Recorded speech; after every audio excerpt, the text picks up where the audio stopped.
Doctor Padma ગ્યુરમેદ, એક ઉપચારક જેણે પુનર્જીવિત કર્યો લુપ્ત થતા વારસાને.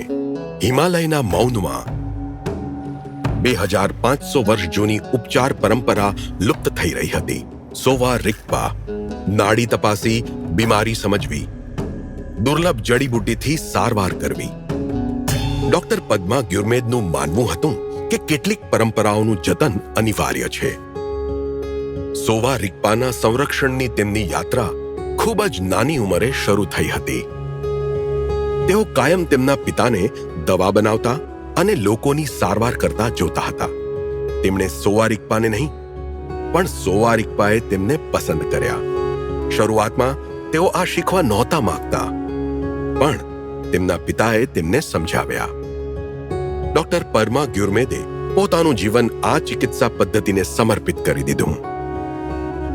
તેમણે સોવા રિગ્પા પર ઘણા પુસ્તકો પણ લખ્યા, પણ પરંપરાનું જતન સહેલું નથી હોતું.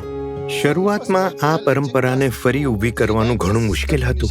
આ ભારતનો વારસો છે એમ આપણા જ લોકોને સમજાવવું ખૂબ જ નિરાશાજનક હતું. વિદ્યાર્થીઓ માટે સોવા રિગ્પા છેલ્લો વિકલ્પ હતો. અમારી પરંપરા મરી રહી હતી. પણ તેમણે હાર ન માની. ડોક્ટર પદ્મા ગ્યુરમેદ ઘણા સોવા રિગ્પા ચિકિત્સકોને એક સાથે લાવ્યા, અનેક સંમેલનો કર્યા અને જૂના ગ્રંથો જમા કર્યા. તેમના અનુરોધ પર માનનીય પ્રધાનમંત્રીના સહયોગથી લેહમાં રાષ્ટ્રીય સોવા રિગ્પા સંસ્થાનની સ્થાપના થઈ. પણ સંઘર્ષ અહીં સમાપ્ત ન થયો. 2014માં મને ભારતમાં ચીનના દૂતાવાસથી એક પ્રેસ રિલીઝ આવી, જેમાં લખ્યું હતું કે તેઓ આ ચિકિત્સા પદ્ધતિને યુનેસ્કોમાં તેમની સાંસ્કૃતિક વિરાસતના રૂપમાં નોંધાવશે. ડોક્ટર ગ્યુરમેદે બધા સંબંધિત દસ્તાવેજો ભેગા કર્યા, ફાઇલ બનાવી અને સંપૂર્ણ તૈયારી સાથે આગળ વધ્યા. આ લાંબી યાત્રામાં ઘણા લોકોએ ડોક્ટર ગ્યુરમેદનો સાથ આપ્યો. મારા પરિવારે ખૂબ ત્યાગ કર્યો છે.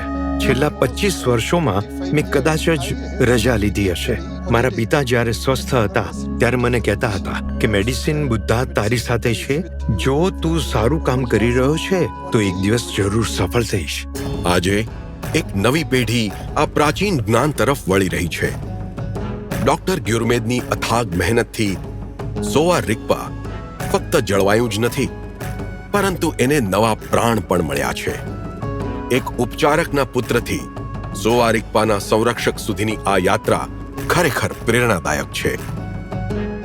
ડોક્ટર પદ્મા ગ્યુરમેદ, પદ્મશ્રી 2026. કોટી કોટી નમસ્કાર.